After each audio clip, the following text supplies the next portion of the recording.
Forbes magazine took a closer look at the financial issues Illinois is facing. The pension situation is so underfunded that a family of four owes more in pension liabilities than their actual income.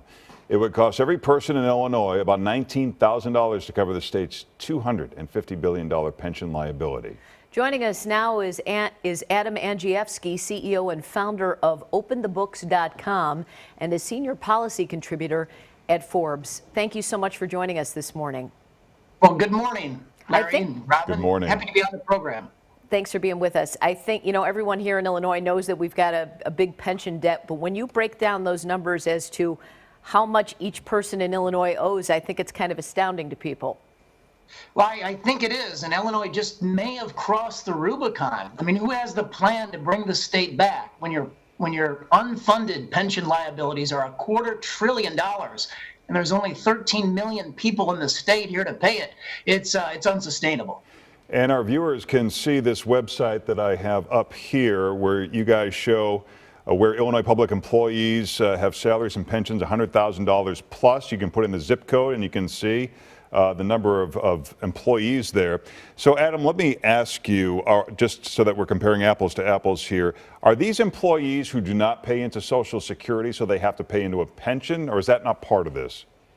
Well, some of them don't pay into Social Security, like the teachers' retirement system. They don't pay into Social Security, so they have a teachers' retirement system pension.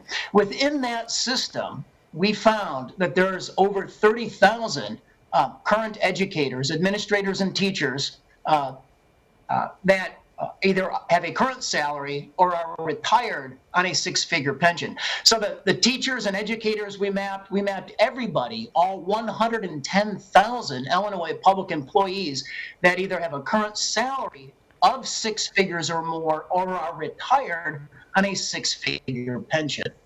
So the courts have ruled that pensions are untouchable. What is the solution to fix the problems here in Illinois? Well, I think we saw over the last couple of weeks a couple of different solutions that have been floated. You have Governor J.B. Pritzker that obviously on the ballot for November has put an income tax hike. So he thinks the solution to our problem is to tax us more.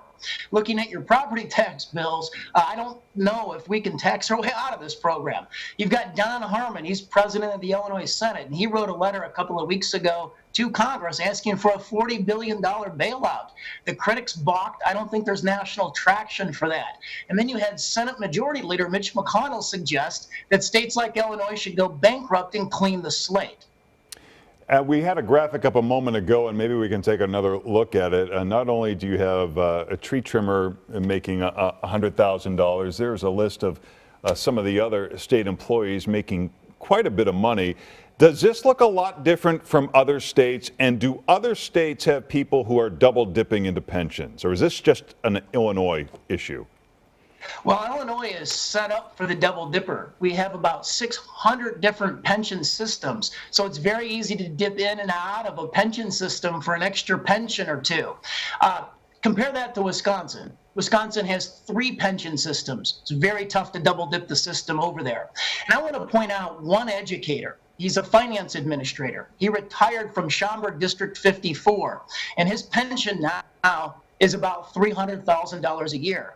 He came over he got a second job over here at Hinsdale in the elementary school district as a finance administrator, basically in the same position. His salary now is over $200,000. He was able to do it because he double dipped the system. His first pension is from teachers' retirement system, and now he's working through the Illinois municipal retirement system. Yeah. All told, he's getting every year nearly $500,000. Well, Adam, we appreciate you joining us. If people want to check out that map, it's at OpenTheBooks.com. Adam, thank you very much. Thanks for joining us.